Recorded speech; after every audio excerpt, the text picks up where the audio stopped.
संपन्न और विकसित देशों की व्यापार प्रणाली में एक विशेष बात समान रूप से देखने को मिलती है। वहां उपभोक्ताओं के हितों की सुरक्षा और सेल्स स्किल्स यानी बिक्री की नई नई तकनीकों के विकास पर सबसे ज्यादा जोर दिया जाता है। इन देशों में ग्राहकों को उनके पैसे का पूरा मूल्य मिलता है और साथ साथ उनके शिक्षा पाठ्यक्रमों में विक्रय कौशल यानी सेलिंग स्किल्स या आर्ट ऑफ सेलिंग की शिक्षा को प्राथमिकता मिलती है, प्रायोरिटी दी जाती है। हमारे देश के आर्थिक पिछड़ेपन का सबसे बड़ा कारण यह है कि हम दोनों ही दृष्टि से उल्टी दिशा में सोचते हैं और चलते हैं। ग्राहकों को निकृष्ट स्थान पर यानी सबसे निचले पायदान पर रखना और सेलिंग स्किल्स को एक दोयम या सेकेंडरी स्किल का दर्जा दिया जाना। व्यापारियों और कंपनियों के हितों को अधिक से अधिक महत्व दिए जाने का ही यह परिणाम है कि हमारा देश अपने आर्थिक पिछड़ेपन से उबर नहीं पा रहा है। मैं देवेंद्र कोटलिया, एक life management trainer, leadership coach, motivational speaker, career counsellor, parenting consultant, एक नेटवर्कर और डायरेक्ट सेलिंग ट्रेनर।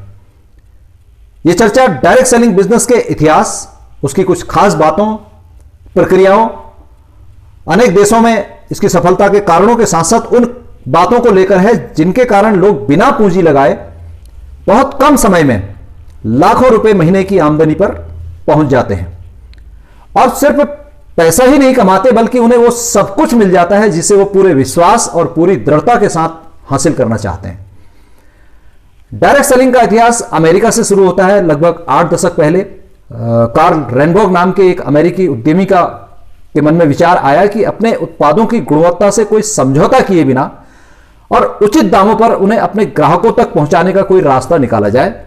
उसकी कंपनी बहुत उत्तम क्वालिटी के फूड सप्लीमेंट और न्यूट्रिएंट्स तैयार करती थी। उसके इस विचार को आधार बनाकर उसके दो सहयोगियों रिच डेवोस और जे वेन एंडल ने प्रयोग करने शुरू किए और उन दोनों के प्रयोगों के फलस्वरूप डायरेक्ट सेलिंग सिस्टम विकसित हुआ। आगे चलकर इसको ही multi level marketing, chain marketing, referral marketing, pyramid scheme और आज इसको नेटवर्क मार्केटिंग बिजनेस के सिस्टम के नाम से जाना जाता है। इसका जो मुख्य उद्देश्य है वो यह है कि निर्माता कंपनी और उपभोक्ता के बीच में सीधा लेन देन होना चाहिए, यानी बिचौलियों की भूमिका को खत्म करके और उनकी जगह पर उपभोक्ताओं को विज्ञापन और मार्केटिंग का काम करने के लिए तैयार किया जाए और उन्हें सीधे तौर पर व्यापार में भागीदार बनाया जाए।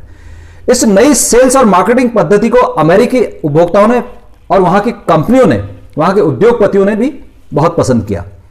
आज डायरेक्ट सेलिंग सिस्टम केवल अमेरिका में ही नहीं बल्कि यूरोप और एशिया के कई देशों में सफलतापूर्वक चल रहा है और लगातार लोकप्रिय हो रहा है। मैं इसको वहां के लोगों को मिलने वाली शिक्षा का प्रभाव मानता हूं। दुनिया भर में अपना परचम लहराते हुए आज से 2.5 दशक पहले यह सिस्टम भारतीय उपभोक्ता बाजार में भी दाखिल हुआ। अगर ध्यान से समझा जाए तो डायरेक्ट सेलिंग सिस्टम व्यापार के दर्शन और सिद्धांतों पर आधारित एक तर्कसंगत और वैज्ञानिक यानी साइंटिफिक तरीके से किया जाने वाला एक ट्राइड और टेस्टेड एक प्रोसेस है, एक प्रक्रिया है। उत्पादों को उनके मौलिक रूप में निर्माता कंपनी से सीधे उपभोक्ताओं के हाथों तक पहुंचाने का सबसे सुरक्षित माध्यम है, जिसमें बिचौलियों के बगैर उत्पादों की क्वालिटी, रेट्स, कंपनी की डिस्काउंट पॉलिसी, कंपनी की ओर से समय समय पर उपभोक्ताओं के लिए जो प्रोत्साहन योजनाएं चलाई जाती हैं, ऑफर्स और स्कीम्स होती हैं, उनकी सही सही जानकारी और उनका पूरा फायदा सीधे उपभोक्ताओं को मिलता है। हम भारतीयों को अभी इस दिशा में बहुत कुछ सीखने और विकसित होने की जरूरत है। हालांकि मल्टीनेशनल कंपनीज ने और नेटवर्क मार्केटिंग कंपनियों ने काफी कुछ हमें सिखाया है। ग्राहक नीतियों को लेकर आज एक नई संस्कृति हमारे यहां विकसित हो रही है, लेकिन अभी भी वो इंश्योरेंस, बैंकिंग, टेलीकॉम, आईटी ऐसे ही कुछ क्षेत्रों तक सीमित है। सरकारी क्षेत्र की कंपनियां और सरकारी विभाग, शिक्षण संस्थाएं, प्रशिक्षण संस्थान अभी विकसित देशों की तुलना में बहुत पीछे हैं। डायरेक्ट सेलिंग में 2 बातें सबसे खास हैं। इसमें 2 शब्द हैं, डायरेक्ट यानी सीधे और प्रत्यक्ष, और सेलिंग यानी बिक्री या सेल्स।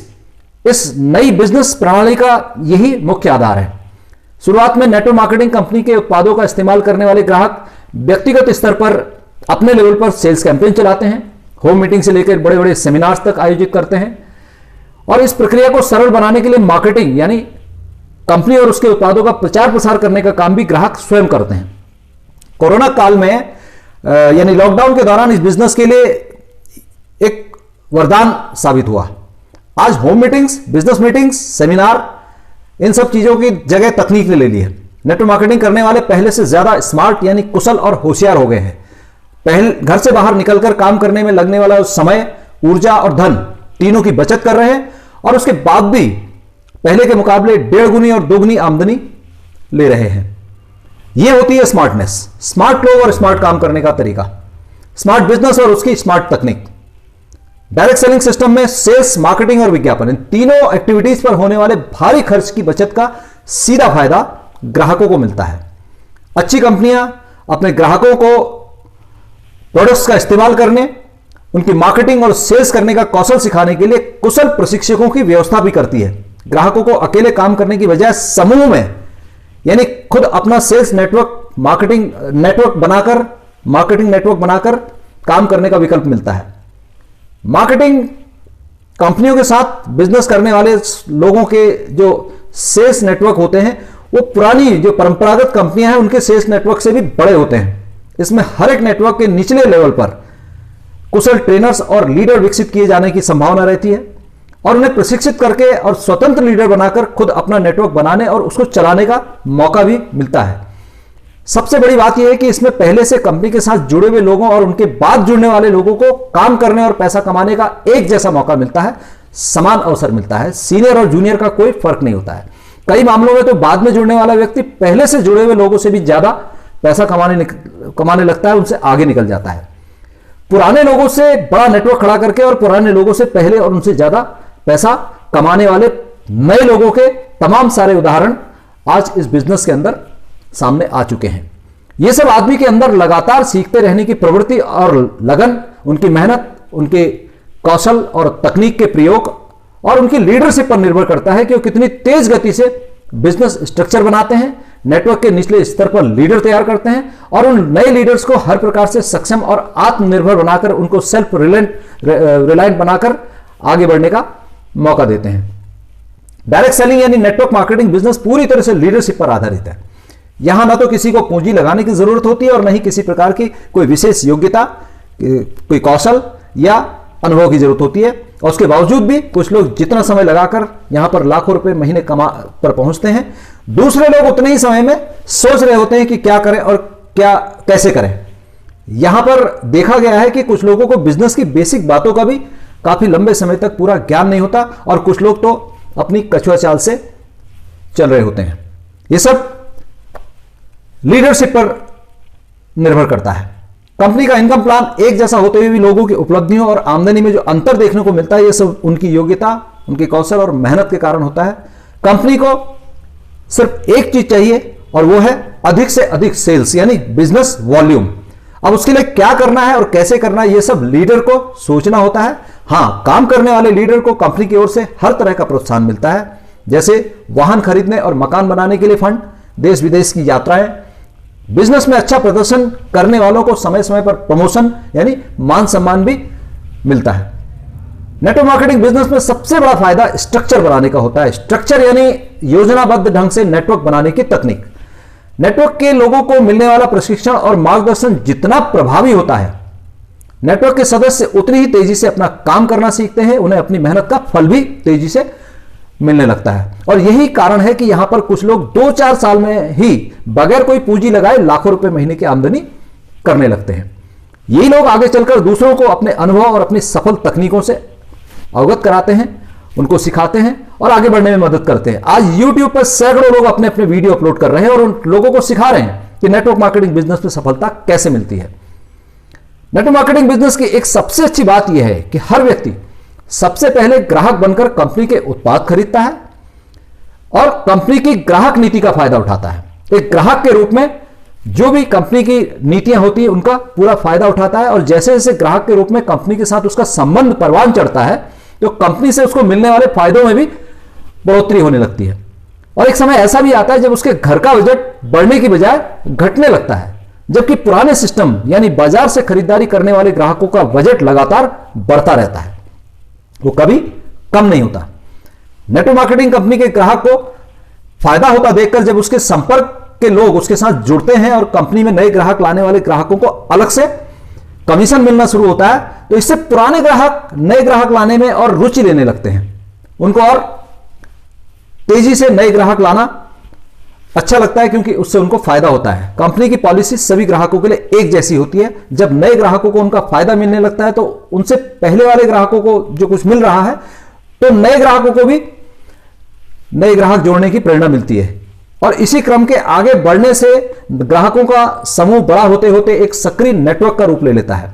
इस तरह डायरेक्ट सेलिंग सिस्टम से जुड़े ग्राहकों के शक्तिशाली नेटवर्क बनने की प्रक्रिया यानी अकेले अकेले काम करने की बजाय समूह में काम करने और एक दूसरे की मदद से आगे बढ़ने की भावना का एक भौतिक रूपांतरण होने लगता है और इसी को हम एक शक्तिशाली नेटवर्क कहते हैं। मैं इस बात का प्रत्यक्ष साक्षी रहा हूं कि नेटवर्क मार्केटिंग बिजनेस में लोग बिजनेस करने और पैसा कमाने के लिए जरूर जुड़ते हैं, लेकिन आगे चलकर उनके बीच में बड़े गहरे भावनात्मक संबंध बन जाते हैं, यहां तक कि उनके परिवारों में भी बहुत अच्छा मेलजोल हो जाता है। ये मेलजोल दिखावटी नहीं बल्कि वास्तविक होता है। इसका कारण यह है कि इसे आज भी होम बेस्ड बिजनेस कहा जाता है और घरेलू व्यवसाय के रूप में ही इसे किया जाता है। खरीदारी और बिजनेस दोनों के लिए लोगों को दुकान, स्टोर, मॉल, बाजार में नहीं जाना होता। बिजनेस करने वाले लोग या तो कंपनी के स्टोर पर मिलते हैं या घरों पर मिलते हैं या फिर बिजनेस मीटिंग, सेमिनार और मीटिंग्स आदि के मौके पर मिलते हैं। जब भी मिलते हैं उनको जोड़ने वाली कड़ी कंपनी होती है और यह एहसास एक बहुत महत्वपूर्ण भूमिका निभाता है। उन सबकी रुचियां एक जैसी होती हैं, उनके लक्ष्य और रास्ते एक होते हैं, क्योंकि सब एक दूसरे की मदद से आगे बढ़ते हैं, इसलिए एक दूसरे की उपलब्धियों पर बड़े आनंदित होते हैं। सब मिलकर कंपनी की उन्नति की कामना करते हैं। ऐसे में लोगों के परिवारों के बीच आत्मीयतापूर्ण रिश्ते बन जाना कोई नई और अनोखी बात नहीं है और सौभाग्य से यह सुखद अनुभव मुझे भी मिला है। यही कारण है कि नेटवर्क मार्केटिंग बिजनेस के बारे में मैं जितना भी कहूं मुझे कम लगता है। बिजनेस में आने से पहले मेरा लक्ष्य एक कुशल और प्रभावी ट्रेनर और मोटिवेशनल स्पीकर बनने का था। मेरा ध्यान पैसा कमाने से ज्यादा अपने व्यक्तित्व के विकास पर रहता था। मेरे सीनियर्स भी इस बात को अच्छी तरह जानते थे। मुझे सभी से बहुत मदद मिलती थी। ट्रेनिंग कार्यक्रमों में भागीदारी करने का बार बार मौका दिया जाता था। परिणाम यह हुआ कि मुझे एक नेटवर्क मार्केटिंग बिजनेस ट्रेनर के रूप में विकसित होने का पूरा अवसर मिलता गया। मैं अपनी इस अंतर प्रेरणा को आगे और पोषित करता रहा, इसको बढ़ाता रहा और एक जीवन कौशल प्रशिक्षक के रूप में, एक लाइफ मैनेजमेंट ट्रेनर और मोटिवेशनल स्पीकर के रूप में अपने आप को स्थापित करने में लग गया। ये सब नेटवर्क मार्केटिंग बिजनेस की ट्रेनिंग और वहां के एजुकेशन सिस्टम के कारण ही संभव हुआ था। मैं पिछले 10 साल से उत्तराखंड सरकार की सबसे बड़ी प्रशिक्षण अकादमी ATI यानी उत्तराखंड अकेडमी ऑफ एडमिनिस्ट्रेशन के साथ लगभग 5 साल की तक अतिथि वार्ताकार, एक गेस्ट स्पीकर यानी रिसोर्स पर्सन के रूप में अटैच रहा हूं, आज भी हूं। UGC के नैनीताल स्थित ह्यूमन रिसोर्स डेवलपमेंट सेंटर से भी अतिथि वार्ताकार यानी रिसोर्स पर्सन के रूप में पिछले 8 साल से जुड़ा हूं। केंद्र सरकार की youth affairs and sports ministry द्वारा संचालित नेहरू युवा केंद्र संगठन के साथ पिछले 7-8 साल से एक अतिथि वार्ताकार, एक गेस्ट फैकल्टी के रूप में, रिसोर्स पर्सन के रूप में संबद्ध हूं। इसके अलावा जिला उद्योग केंद्र MSME के लिए प्रशिक्षक के रूप में सेवाएं देने का मुझे मौका मिलता रहा है और ऐसे निजी शिक्षण और प्रशिक्षण संस्थानों की, ट्रेनिंग इंस्टीट्यूशंस की कोई गिनती नहीं है जहां पर मुझे एक प्रशिक्षक के रूप में, एक उत्प्रेरक के रूप में, मोटिवेशनल स्पीकर के रूप में सम्मान मिला है और वहां पर अपने कार्यक्रम आयोजित करने का मौका मिलता है। मैं नेटवर्क मार्केटिंग बिजनेस को हमेशा से एक कल्प वृक्ष मानता आया हूं। कहते हैं कि कल्प वृक्ष के पास वो सब कुछ होता है जिसकी कोई भी व्यक्ति कल्पना करता है, केवल उसे यह बोध होना चाहिए कि उसकी कामना क्या है। अगर कल्प वृक्ष के आगे कामना करने से पहले याचक को अपनी आकांक्षा का बोध न हो तो क्या मांगेगा और कल्प वृक्ष उसको क्या देगा। अगर कोई मुझसे कहे कि नेटवर्क मार्केटिंग बिजनेस के लिए एक लाइन में, एक पंक्ति में कुछ कहो, तो मैं कहूंगा कि यह बिजनेस उन लोगों के लिए है जो अपने वर्तमान को अतीत से और अपने भविष्य को इन दोनों से उत्कृष्ट, बेहतर बनाना चाहते हैं और दूसरों के साथ मिलकर सफलता के शीर्ष पर पहुंचने के लिए मेहनत और संघर्ष करने का इरादा रखते हैं। मैं इरादा रखने की बात करता हूं, इच्छा रखने की नहीं। मेरी नजर में यही इस बिजनेस का सार है। जिसे यह बात समझ में आ जाए, नेटवर्क मार्केटिंग बिजनेस उसकी हर मनोकामना को पूरा करने की ताकत रखता है, हमेशा तैयार रहता है। मेहनत हर काम में करनी पड़ती है। सीखने की जरूरत हर समय और हर जगह पर होती है। समय के साथ बदलना हर किसी के लिए जरूरी होता है। जो सीखते नहीं वो बदलते नहीं और जो बदलते नहीं उनका विकास रुक जाता है। जो लोग अपने जीवन के फैसले खुद नहीं लेते उनका जीवन दूसरों के हिसाब से चलता है। जिनके जीवन में कोई लक्ष्य नहीं होता, कोई टारगेट्स नहीं होते, और जो अपने सपनों को पूरा नहीं कर पाते, उनका समय और ऊर्जा, यहां तक कि उनका कौशल, यहां तक कि पूरा जीवन दूसरों के सपनों को पूरा करने में काम आता है। हम अपने चारों ओर देखते हैं, दिन रात मेहनत करने वाला रिक्शा चालक जिंदगी भर सवारियों को उनकी मंजिल पर पहुंचाता रहता है।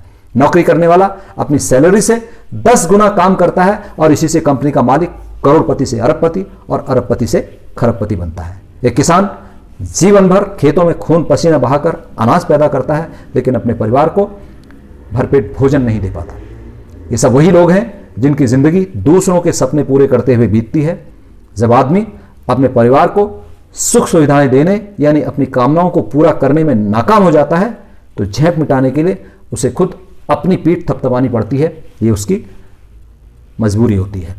अक्सर कुछ लोग इस तरह की बातें करते मिलेंगे, क्या करना है ज़्यादा पैसा कमाकर, काम तो चल ही रहा है, जिंदगी काटनी है, कट जाएगी, अपनी हैसियत से बड़े सपने मत देखो, जितनी चादर हो उतने ही पैर फैलाने चाहिए।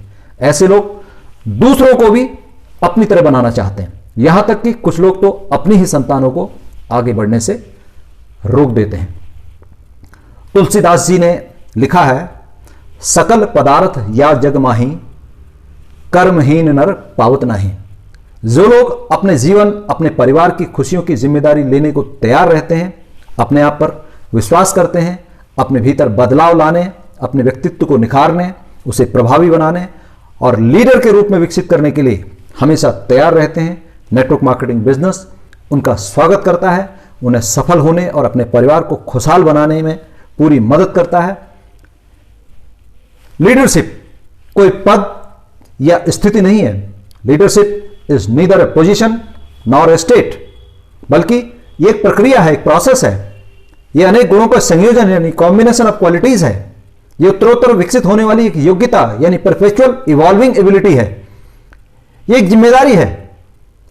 इसका एक सर्वनिष्ठ ध्येय यानी कॉमन पर्पज होता है और एक सामाजिक प्रभाव, एक सोशल इन्फ्लुएंस होता है। साधारण शब्दों में अगर कहा जाए तो नेतृत्व कौशल का प्राथमिक उद्देश्य दूसरों का नेतृत्व करना नहीं है, बल्कि इसका प्राइमरी ऑब्जेक्टिव स्वयं अपना नेतृत्व करना यानी आत्म प्रबंधन करना, सेल्फ मैनेजमेंट करना होता है। लगातार सीखना, बदलना और अपने भीतर सुधार लाना, यही लीडरशिप होती है। ऐसे व्यक्ति की योग्यता, व्यक्तित्व के गुणों और मार्गदर्शन से प्रभावित होकर लोग उसका अनुकरण करना स्वीकार करते हैं, उसके साथ जुड़ते हैं और लंबे समय तक जुड़े रहते हैं, उससे सीखते हैं और उसके मार्गदर्शन में आगे बढ़ते हैं, जीवन में प्रगति, सफलता और खुशहाली हासिल करते हैं। ऐसे लोगों का जीवन केवल उनके लिए नहीं बल्कि दूसरों के लिए भी उपयोगी और फलदायक हो जाता है। यही है एक कुशल और प्रभावी लीडर के जीवन का सबसे बड़ा ध्येय और सबसे बड़ी उपलब्धि।